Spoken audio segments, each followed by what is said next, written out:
That all being said, let's get to our last speaker of the day. Our fourth speaker of the day, it's Darren Yearsley from Waterware. Darren owns, in partnership with his parents, brother, and sister, a medium-sized plumbing, bathroomware, heating, and cooling company. They specialize in providing solutions with a design and after-sales support package. His role is to lead the technical team responsible for system design, commissioning, and troubleshooting support. Waterware have solutions for radiant heating and cooling systems and high-capacity hot water systems. And with a suite of renewable appliances, they are developing heat pump-based systems offset by solar PV arrays for carbon neutral and low running cost heating, cooling, and hot water generation. Darren, excited to have you back on the webinar. It was a very interesting discussion last time. Excited to hear more about it. Can you hear me today? Yes, I can. Good afternoon. Awesome. Welcome back. And I'll let you take it away and we'll chat a little bit at the end. Okay, thank you. Yeah, it was interesting what Ben said about yes, we're here to sell products, but we're also here to sell ideas. And today, hopefully, that's what I'll be putting across as an idea about different strategies about hot water production. So towards the end, I'll be talking specifically about pure flow, which is the concept we have for centralized hot water production being driven from a heat pump. But I'll go through the various options which we have in these types of buildings, and also some of them scale down also to house size. And it'll hopefully put in context around what choices we have when it comes to providing hot water for buildings. And typically when we're talking about these types of services, especially to the architectural community, a lot of it has some interest, but it's not really core to what an architect does.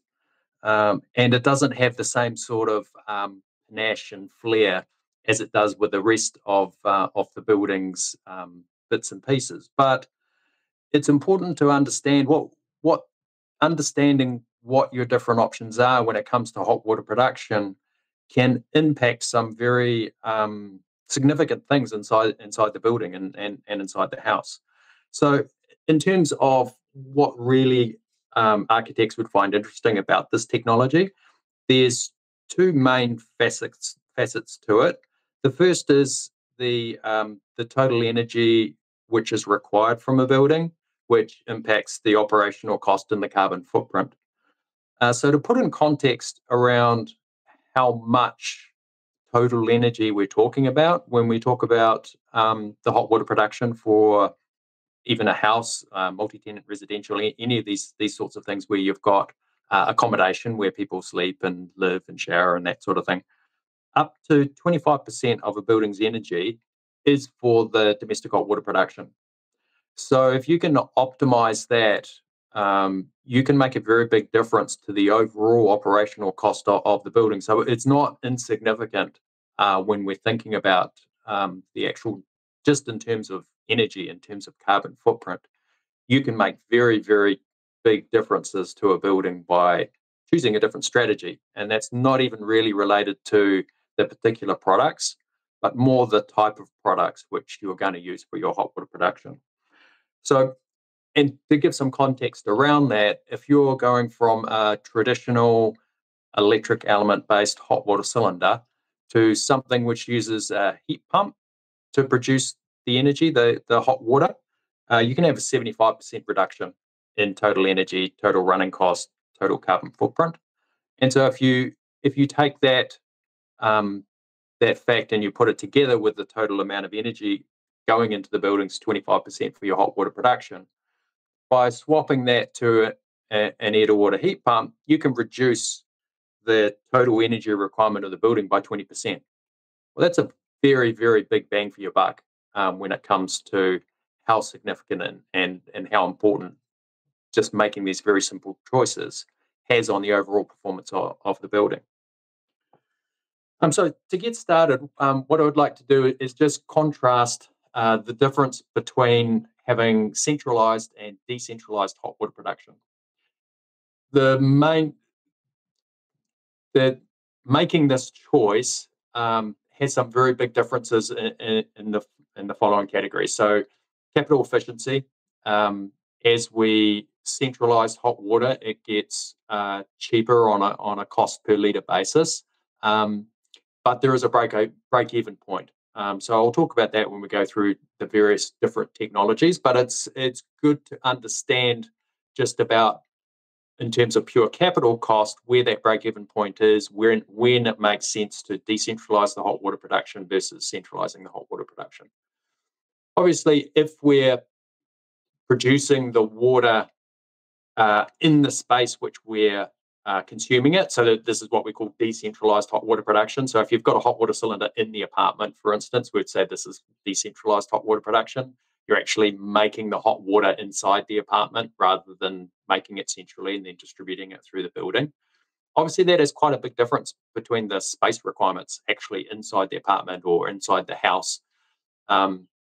And as you scale that over multiple apartments, that obviously adds up. And so especially when you're looking at very compact apartments, the cost per square meter of space inside that apartment is quite significant. And so if you can liberate a cupboard 600 by 600 by decentralizing the hot water production, when you scale that across multiple apartments, then that does make quite a significant difference to the actual, like the lived experience and the amount of space which you have in the apartment.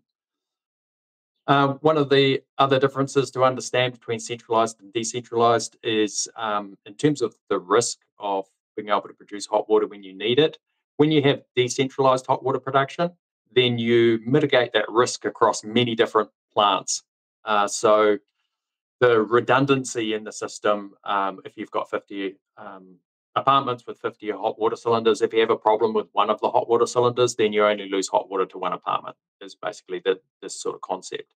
So one of the risks associated with centralizing hot water is if you have centralized plant and you have a problem with that plant, you affect every apartment. So that's just something to keep in mind. There's strategies around how to mitigate that risk, but it is definitely a risk which you've got in terms of whenever you centralize plant. If it's shared among every apartment, then that is a risk which you have to mitigate. The other thing which is quite significantly changed between centralized and decentralized is your heat loss. And so I think the common perception in the market, especially in the architectural space, I see is that if you have a centralized hot water production, then you circulate the water through the building. So, and the reason for this is it takes a very, very long time for the hot water to leave the plant, which is, let's say, for instance, the plant's on the roof, and then you've got 3 or 4 stories of apartments. It takes a very long time for the hot water to travel from the roof all the way down to apartment on level 1. And so you don't want to have that wait time where someone opens their tap and it takes a long time for the water to come through. So the way which this is handled is we have what we call a ring main or recirculated hot water production. So the water actually travels through the building all the time, and then when people open the tap for hot water to be delivered, it's a very short wait from the main basically to the apartment and then out of the tap. And so the most common perception of these systems is when you have ring main hot water, you have quite high standing losses of the pipe, which you keep hot inside the building 24 hours a day. That's always radiating heat. And so you have to make an allowance for how much heat loss that is. And that's a loss in efficiency. And so there's that sort of concept of it. But when you actually model what the heat losses are, you can mitigate the heat loss of the ring main by insulating it correctly. And there is the standards in H1 are actually quite stringent now, and so the actual loss out of that pipe is reasonably small. And also, what isn't typically considered when you're looking at this issue is if you have 50 electric hot water cylinders, then each one of those hot water cylinders radiates lost heat as well, and it's actually quite significant. So to meet the MET standard, if you've got a 185 litre tank or 180 litre tank, I think the daily heat loss is 1.7 kilowatts per tank. So you're looking at almost 100 kilowatts worth of heat loss just out of your hot water cylinders from keeping them hot.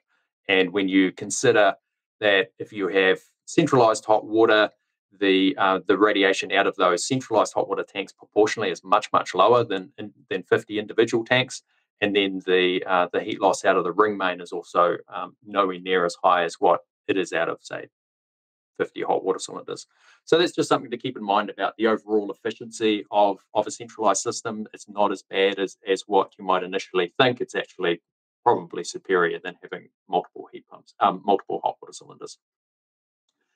And the other thing to consider is the overall power requirements for a building, and this is very significant to the actual project costs. And the reason for that is, as we start to electrify everything, then the total requirements for electricity obviously goes up, and having enough power available to electrify everything is actually quite a challenge. And especially when you're working in a new building, or if you're renovating an old building. And so let's say, for instance, you've got an office block which has been, an office, and it's getting renovated and turned into apartments. One thing which normally isn't considered in advance is, if you're going to split that up into, let's say 50 apartments again, and you're going to put in 50 electric hot water cylinders, each one of those hot water cylinders has a 3 kilowatt element. If you've got 50 apartments, then the total load on that building is 150 kilowatts just for the hot water production. And because of the way the recovery on the hot water works, you have to allow for pretty much 100% concurrency. So all the cylinders are recovering at the same time. Okay, so let's look at decentralized hot water production, which is the most common, most well understood production. If we're using electrical input, so electric hot water cylinder, or there's a few other options which I'll go through, it's typically from renewable energy. So New Zealand grids 80% renewable. If you have any offset with solar PV, then that's obviously renewable as well. So typically, any electrical appliances are considered as coming from renewable energy, especially in New Zealand. Again, I mentioned that one of the very big advantages of this is you have maximum redundancy. So if you have a problem with one of your hot water cylinders, it only affects the hot water production in that one apartment or house or whatever it is. So that's contrasted to a centralized hot water system, where if you have a problem with a centralized plant, it affects the whole building. Another thing to consider is the energy cost. If you've got unit title residential and you're charging for the energy use, which typically you are, if you have a hot water cylinder inside the apartment and it's run from the distribution board of the apartment, you automatically have the energy required to heat the hot water is automatically accumulated onto the bill for the apartment, along with all of the other electrical costs. So you don't have to have a method to calculate how much the hot water in the apartment has cost to produce and then separately bill it. And that is a very, very big advantage when it comes to these multi-tenant residential, is not having to have a dedicated water meter, a dedicated charging system. It all just gets rolled up in the electricity cost of running each apartment. So for some projects that this isn't a consideration at all, but for other projects it definitely is. Limitations of electric hot water cylinders, they're capital intensive.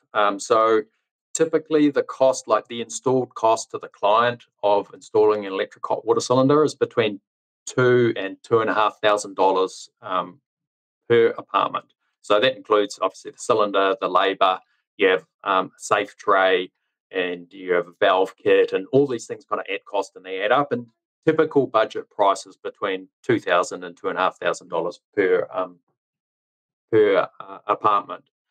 So keep that in mind, because as you scale in these apartments and they get bigger, then that cost is very, very high. So that adds up. The second thing to consider with decentralized hot water production with electric hot water cylinders is it consumes available space in the apartment. So typically, an electric hot water cylinder cupboard is 600 mil by 600 mil, and you have to allow space for that. So that's something which you can mitigate by either moving to a decentralized system, or there is an electric instantaneous option, which I'll cover in a minute.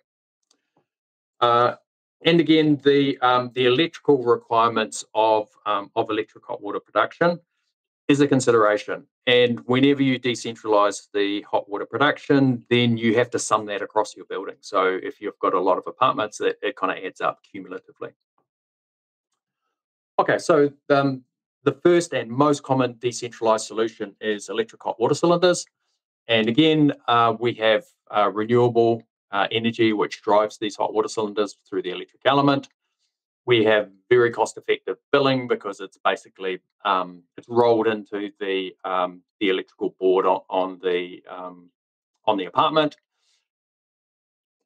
So you kind of get that as for free in effect. The footprint associated with this product is a medium-sized footprint. Typically, you have a 600 by 600 cupboard, which houses the hot water cylinder, so you have to make an allowance for that in the apartment. And we have medium capital costs, so it's about between $2,000 and $2,500 per apartment to produce hot water with electric hot water cylinder.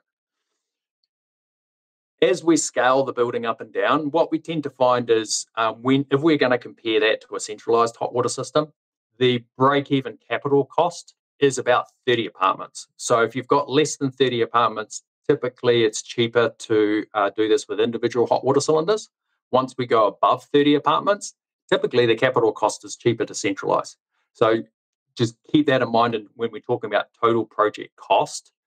There is definitely a break-even point where for smaller projects, electric hot water cylinders make a lot of sense. As the project scales and gets bigger, the gains associated with centralizing the hot water production goes up and up.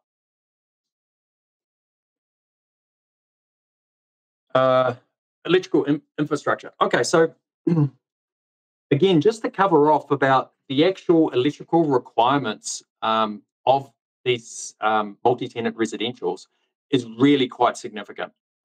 So as the example which I go to with 50 apartments, if you have 50 electric hot water cylinders with 3 kilowatt elements, which is standard, then the total electrical load just for your hot water production for that building will be 150 kilowatts. And the reason why we don't get any, why we have to allow 100% concurrency when we're looking at the electrical infrastructure for electric hot water cylinder is the use case on these buildings is typically all of the hot water cylinders will be recovered. There'll be an overlap where it's possible they could all recover at the same time. So if you've got a showering window in the morning, for instance, where first person takes their shower at 7 a.m.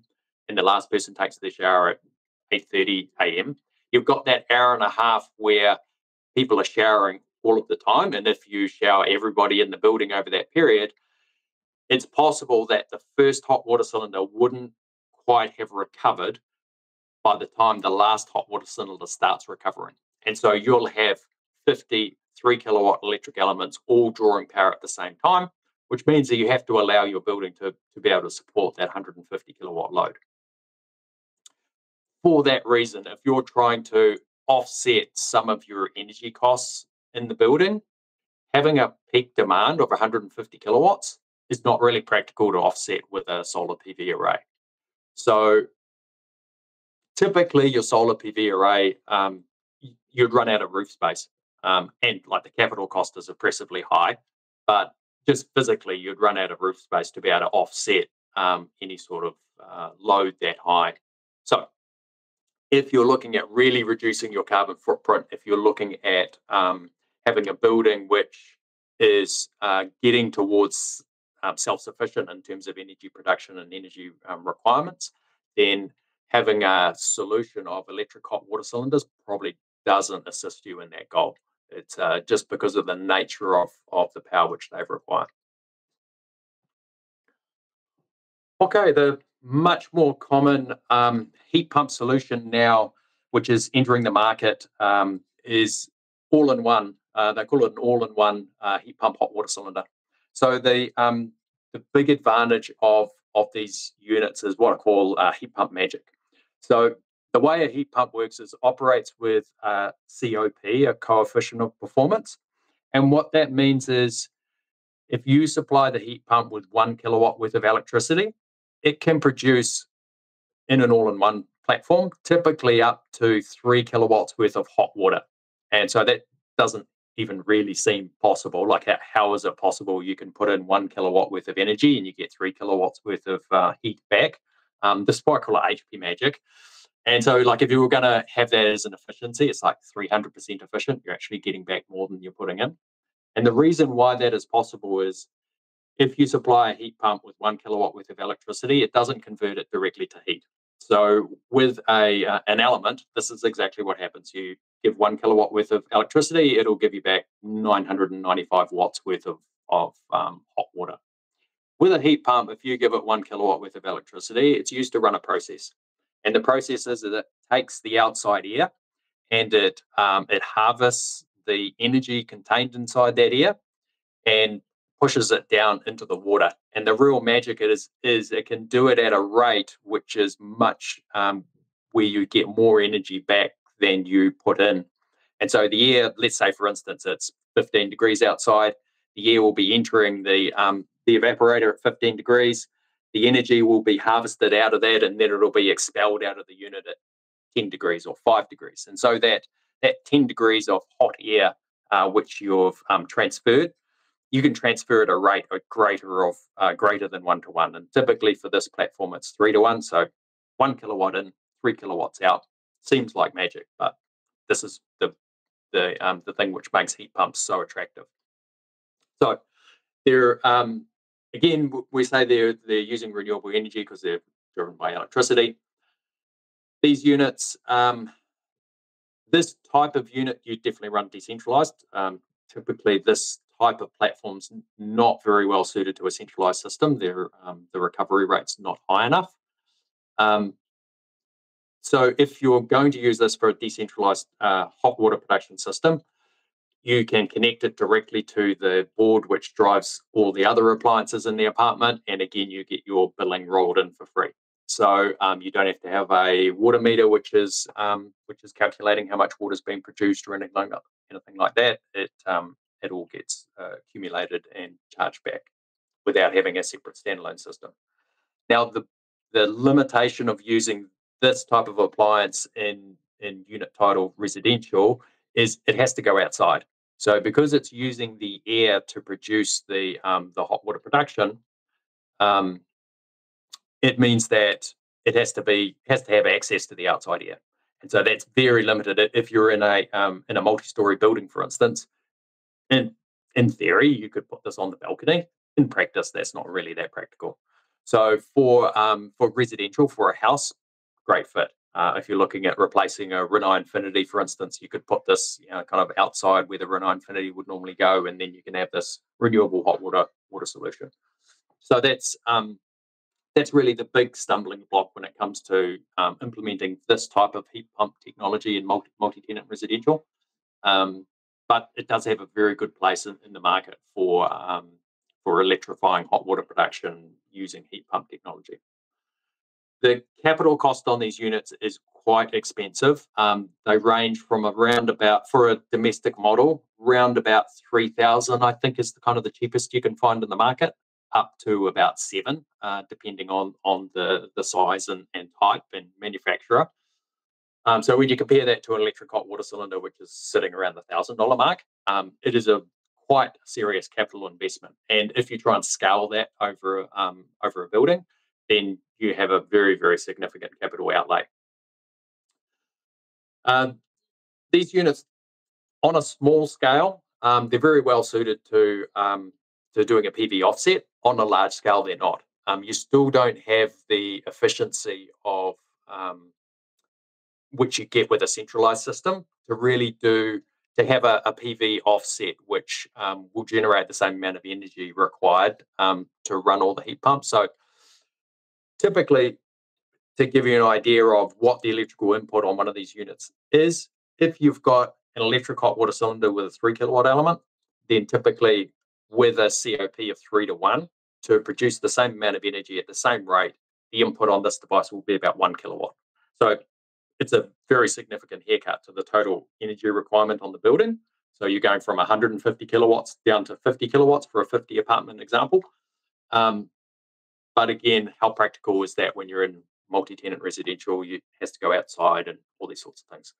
And having a 50 kilowatt load is still quite significant when it comes to a solar PV array. So to be able to drive that solely using solar PV is still quite capital cost expensive. Okay, a variation on the heat pump demand is what we call a split. So the split is exactly the same concept. You have a heat pump which operates with a high COP. Typically, the COP for splits is slightly better than the all-in-ones. And by split, what it means is the heat pump component is in a separate box, and then you have a more traditional electric hot water cylinder. The advantage with splits is typically capital costs, they're a little bit cheaper. They have typically higher output, and the efficiency is better. But you still have a limitation where the outdoor unit has to go outside, and then you can have an outdoor cylinder, so all of it goes outside, or you can have the cylinder inside, or you can partner it to an existing hot water cylinder. So if you've got an existing electric hot water cylinder, you can partner a split unit with it and then reuse your existing tank. So all the advantages of an all-in-one you have in the split system. It may be more practical to have a unit like this on a balcony and then have a small electric hot water cylinder inside. But still, in terms of practicality on multi-tenant, it is kind of limited. For smaller projects, it might be okay. For bigger projects, probably not that practical. Again, if you're connecting this to the distribution board inside the apartment, you get billing just through your normal electricity bills, which is obviously nice, cost effective. The capital cost on these units, again, is significant, but cheaper than an all-in-one. And again, the power input would be the same. So if you had 50 of these in an apartment building, they'd be drawing about 1 kilowatt each. And so the total load on the apartment would be about 50 kilowatts. Okay, the last type of distributed electric hot water production is electric instantaneous. These are kind of rare in the New Zealand market. They're used a lot overseas. There's some markets which use, Germany especially has a lot of electric instantaneous. This particular unit's a German unit, the Valent. And this is like a Rinnai Infinity or gas instantaneous style unit, but it uses three-phase electric power. And so that's typically the stumbling block for the implementation of this type of unit is you have to have three-phase power to be able to produce the water instantaneously as you use it. Capital cost on these is really good. So if an electric hot water cylinder is around about the $1,000 mark, these are around about the $500 mark. And typically they're much cheaper to install. You don't need a valve kit. You don't need a safe tray. And they're very compact. So a unit's only 100 mil thick, so it can go in the back of a cupboard or even in a kitchen cabinet, something like that. So, the advantage of this unit over in a storage-based solution, electric hot water cylinder or something similar, is it's very, very compact and it's about half the price. The big disadvantage is really, really high capital infrastructure cost to run these. So the power requirement for these types of units has to be three-phase, and typically you'll be looking at a 24 or 27 kilowatt unit for most apartment implementations. So when you scale that across an apartment building, that's really significant in terms of peak power draw. When they do the electrical load for these units, they don't run 100% concurrency. So it means that you can have this concurrent factor which you can apply to the power. Typically for these sort of units is 30 to 40%. So if you take your 27 kilowatts, you've got 50 of them, you run at a 30 to 40% concurrency, it works out to be about 500 kilowatt load. So you compare that with electric hot water cylinders at 150 kilowatt or a heat pump distributed hot water system at 50 kilowatts. 500 kilowatts is really big. So that's what really limits the penetration of these things in the market. Great for capital cost if you don't compare what the electrical infrastructure cost of actually powering these units are. Also, it's not typical for an apartment to have three-phase power, so it means that you have to really set the whole building up to be able to use these units. So it's just something to be aware, and the cost associated with that is significant. So the three-phase meters are more expensive, running the cables through the building's more expensive, the transformer you need outside the building's more expensive, and so you can look just at the capital cost of this unit, but it doesn't really give you an installed cost. So you have to be very careful when specifying this type of unit. But having said that, in the right application, they're a really, really good solution. So if you're in a gym, for instance, and the gym's got three-phase power, and you just need some hot water to run some hand basins and maybe one shower, then installing a unit like this, very, very feasible in terms of power requirement, and in terms of capital cost, probably a third of the price of putting in a hot water cylinder. So in the right application, it's a very good solution. Because of the very high power draw, they're not suitable at all for doing a PV offset. You just can't have a PV array big enough to really make a dent in what your instantaneous power is. Okay, so that kind of covers off our decentralized hot water production, which most people are sort of familiar with.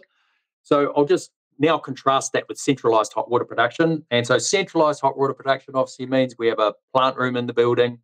We produce all of the water in that plant room, and then we distribute through the building and we supply it to each apartment.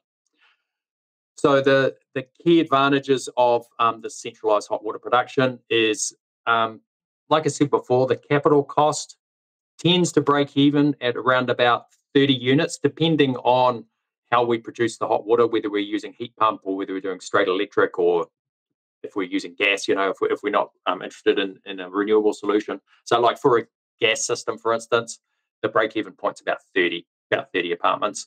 If we're using heat pump, the break-even point tends to be about 50. There is some moving parts there depending on the building usage, but as a general rule of thumb, it's around about 50 units. The big advantage of centralizing your hot water production is it makes it very, very practical now to do a heat pump solution. So because you're not distributing heat pumps all around the building, they're all in one place. You can have bigger heat pumps, which then are connected to bigger hot water cylinders. And from a practicality point of view and from a capital cost point of view, that really makes a lot of sense. So, and you get a lot of redundancy and efficiency in terms of total size of the plant.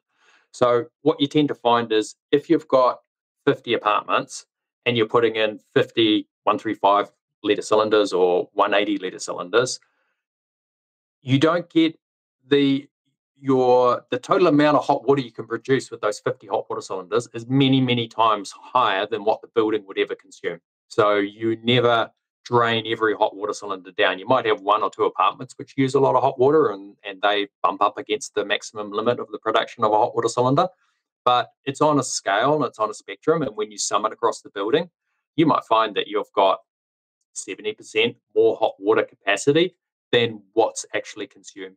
And so because you can model actually what your hot water requirement is and then you sum it across the building, when you centralize your hot water, you can then more accurately size using this redundancy factor of how much hot water you need to be able to produce.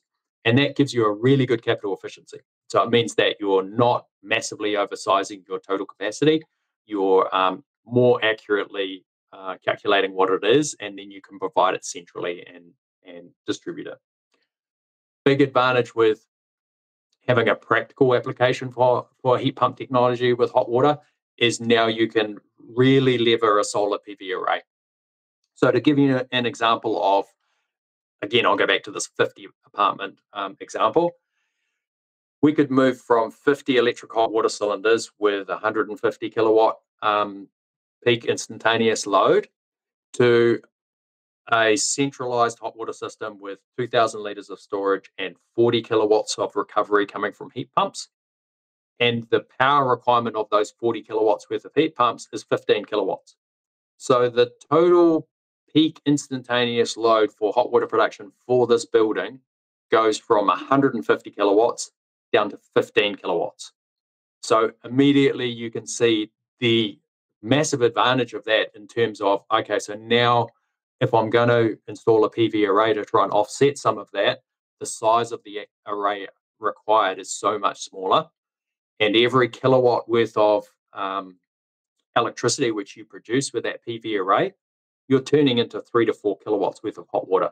And so the payback time on the capital investment of the solar system is a third to the quarter than what it would be if you're just using it for straight electric elements or running lights or anything like that. So heat pump technology and solar PV technology go together like peanut butter and jelly. It's a really, really good fit. And so if you can make that work in your building, the advantages associated with that in terms of capital efficiency, running cost, carbon footprint is really quite significant. And so that's why in overseas markets, this is much more common with centralized systems than it is in New Zealand. So in terms of space efficiency, when you're looking at the apartment component of it, it's great. So you've just liberated 50 electric hot water cylinder cupboards. And so now you can use that footprint inside your apartment, but you do have to make an allowance for the centralized plant. Typically that's on the roof, sometimes in the basement, but you have to, in your calculation, now say, okay, now we need a dedicated plant room for the hot water production. When you look at the actual size of that plant room, it's much, much smaller than 50 times the hot water cylinder size. So in terms of overall efficiency, it's a massive gain, but you do have to make an allowance for it somewhere in your building. So I've talked about electrical infrastructure. That's giving it a massive haircut from 150 kilowatts down to 15 kilowatts. Okay, so the limitations, got to have a dedicated plant room. We've got to have a space for the outdoor units. So the working engine in these systems is the heat pump, and that requires freely ventilated air because it's harvesting the energy from the air and turning it into hot water production and then banging it into the cylinders. We have a single point of failure for hot water production. So if you have a catastrophic failure in your hot water system, you lose hot water for the whole building. But there is a number of strategies which is used to help reinforce that you don't have a catastrophic failure.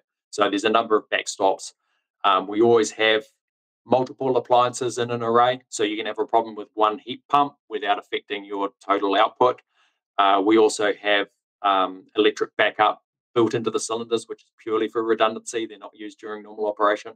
And so if you have a problem with your whole array, like a pump failure or something like that, which takes down the production system, you can still operate on electric backup for temporary while you're getting that resolved.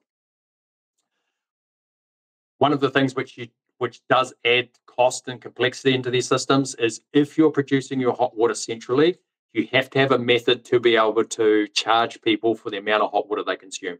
And so that is done with a water metering system. So it means that every apartment now has to have a hot water meter. Typically, they'll have a cold water meter anyway for the cold water entering the building, the apartment. But now you'll have to have a hot water meter as well. So there is a cost associated with that. You do have to have a method of being able to measure and bill for that. So these systems are around, and in fact, we've got a system ourselves. And in terms of heat loss, it requires hot water circulating in the building continuously. And so that's how when you open a tap, you don't have to wait for the hot water to come all the way from the plant room to the apartment. It just picks it up from outside the door and brings it straight in. So there is heat losses associated with that. But again, when you model it as a complete system, the heat losses of a centralized system with a ring main typically is much lower than multiple hot water cylinders. Okay, so some of the primary components which we're looking at. So we have an air-to-water heat pump. They're very much like the split. They're just bigger. And again, the real magic behind these things is the COP.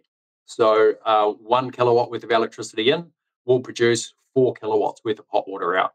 And so that does all sorts of good things to running costs, to carbon footprint, to these sorts of metrics. And it opens up the ability to offset a very significant proportion of your hot water production to be offset with a PV solar array, because the instantaneous load of these appliances is much, much lower than a distributed hot water model. From a capital cost point of view, again, we're about break even at 50 apartments.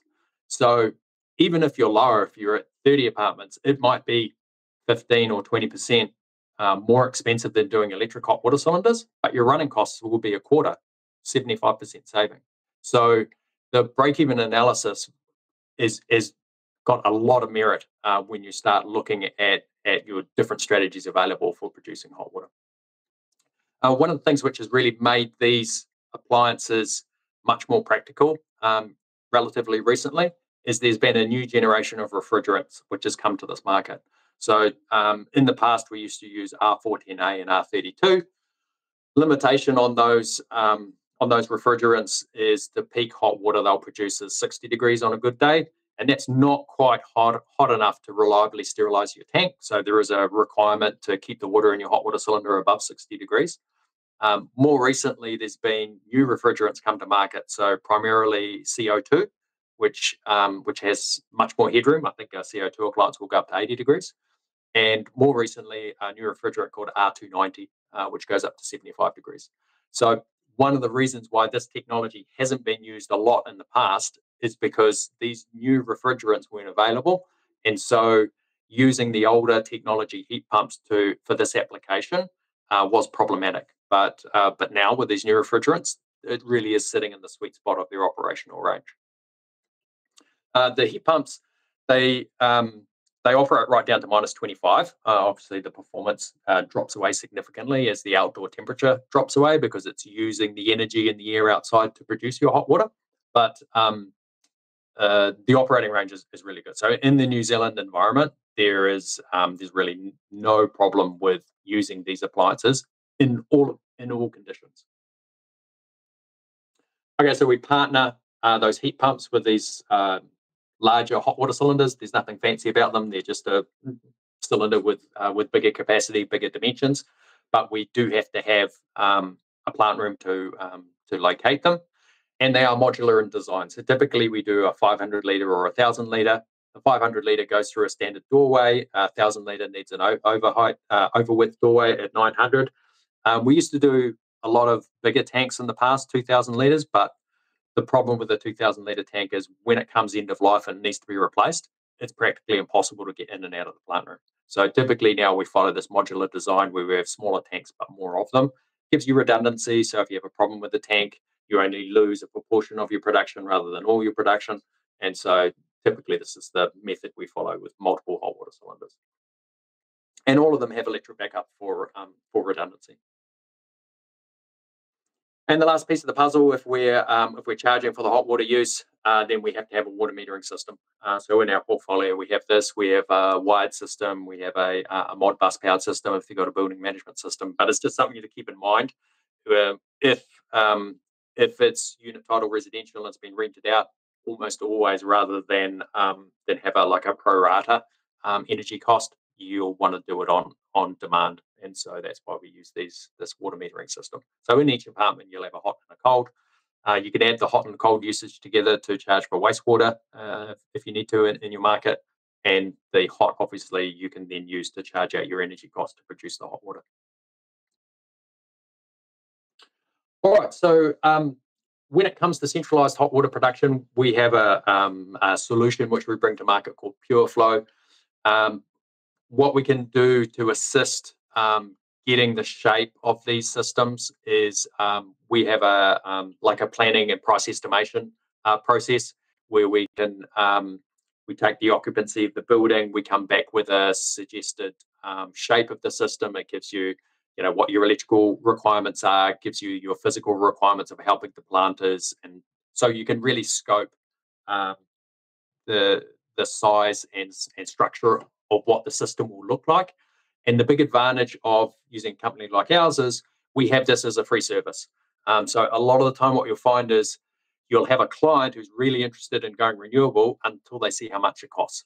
But unfortunately, you can't see how much it costs until you've done a lot of engineering in the background. And so the advantage we've got of being a solution provider is we can give you the meat and potatoes, the broad brush strokes of electrical requirement, space requirement, estimated capital cost, estimated installation cost, which you can sense check with the client to see whether this is actually practical for them or not. And if it is, then it can go into detailed design and you can be peer reviewed and all the normal processes. But what it does allow is it allows you to communicate with the client about exactly what the size, shape, cost of moving to this type of solution would be, without having a huge downtime, a huge investment in engineering costs. And we support the market with installation support, commissioning support, and these sorts of things as well. So an example of what the model which we create for these systems, we give you the total production, again, the total power requirement. We could do estimated running costs and estimated carbon footprints for different types of solutions. So we could say, all right, if we're going to produce this much hot water using electric element solution or using a gas solution, this is the estimated running cost. This is the estimated carbon footprint. So then if you've got a client who's like institutional client who's very hot on carbon metrics, you can say capital cost is this much, it's saving you this much carbon. And so then they can put that together and see whether it works for them or not. It's an example of the components in the system. This is the hydraulic diagram of the system. And so we do this all at concept stage. And so we get a really, really good shape for what the system will be. And then that can be sense checked with the client. If it makes sense, then it'll go to engineering for detailed design. But this gets you quite a long way down the track in terms of practicality before having to engage with a consulting engineer. Okay, so this is our solution for reducing carbon footprints in regards to hot water production in buildings. So again, the heat source, the real key to this is being able to construct a system which is practical to use an air-to-water heat pump. The gains associated with that is so high over any other options which you have. This COP of 1 kilowatt of electricity in, 4 kilowatts of hot water production out, it's a game changer. I mean, it really makes a very, very big difference. And so, and having that metric, having that 4-to-1 COP, then really makes it practical to open up the offset by using PV panels. Until you get that high level of efficiency, what we find is the capital cost associated with PV panels doesn't make sense. So from a financial point of view, it just doesn't have the value proposition, which means that they practically get installed. It always gets value engineered out in our experience. But if you can combine these two systems together, you get this synergistic effect of very low infrastructure cost on the electrical side, which can be offset with a reasonable size, reasonable cost solar PV system. Okay, thank you. Awesome, Darren. That was very informative. I feel like there have been new products. This one that you have on screen, I don't remember you showing that specific unit last time, but yeah, really cool concepts.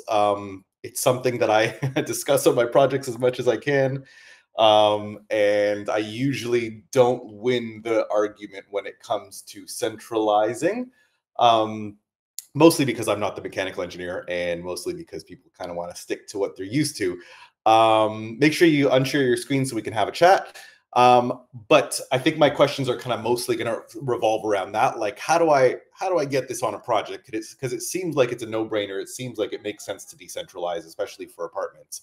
But I think the biggest question in the client's mind usually comes down to billing when it's a multi-unit, everybody has their own unit title. I feel like you mentioned it in there, but can you just kind of flesh it out again? How does that usually work? You have the hot water metered as it comes into the apartment. Is that how it works? Yeah, exactly. So typically what you find is they'll always have a cold water meter because they get charged for water use in general. And so if you're using distributed hot water production and you have an electric hot water cylinder, then you'll just have a cold water meter, and then the energy required to heat that water up comes from your from the electrical meter in the apartment. So if you're centralizing your hot water production, then you have two water meters. You have one for the cold and one for the hot. So, and you can combine those two together. So sometimes they use like a Modbus communication where it goes into the building management system, or it can be like a wireless standalone system, which it gets accumulated, it's sent to a GPRS modem, and then you get emailed the file every month. So you do have to have some method of taking that information, turning it into a bill, and then charging the client. But you'd have to do that for your cold water usage anyway. So yeah, it's all doable as long as everyone kind of wraps their head around the fact that there's going to be a little bit of a difference, slightly. But fair. Like sorry, typically, the thing which would get that over the line is when you're looking at the infrastructure, the electrical infrastructure for a building. It is a really, really big difference going from 150 kilowatt, like for a 50-room apartment, going from 150 kilowatt load down to a 15 kilowatt load. That can be a difference in transformer size, and that could be a $250,000 saving. Wow. So the key is thinking kind of large scale, the whole situation, and kind of comparing everything against everything, as opposed to just one individual component against another individual component. Yes. I think I had one project where they were going to put 3-phase power into each apartment just to put the decentralized tankless heaters, and that seemed like a lot of work in comparison to just centralizing it. So in terms of the actual infrastructure that has to go into the building, instead of putting 3-phase power into each building, into each unit, you would just have both a cold water pipe and a hot water pipe going from, the mains and from the heater up on the roof into each unit. That's really the only difference. It's just an extra pipe. Exactly. And does that also include, I'm going to get really down into technical here because these are conversations that I've had, ring mains? I assume you have to have a ring main now to make sure the water stays hot for everybody, so you don't have to wait for a whole bunch of time. But they might already have something like that. Is that like a big deal? Is that a lot of extra piping, or is that kind of not much of a difference, out of curiosity? So yeah, if you're going from distributed hot water production, then you'll have one cold pipe in the building, and then you'll have a hot and cold pipe inside the apartment, leaving the hot water cylinder. So if you centralize your hot water, you actually have 3 pipes. So you have your cold pipe going to the apartment, you have your hot pipe going to the apartment. Typically, they're the same size, so they're bigger pipes. And then returning from the apartment, you'll have a smaller pipe, and they are all combined together. So it's just 3 pipes basically: one leaving your plant room with hot, one leaving your plant room with cold, one returning with the warm return. Sure.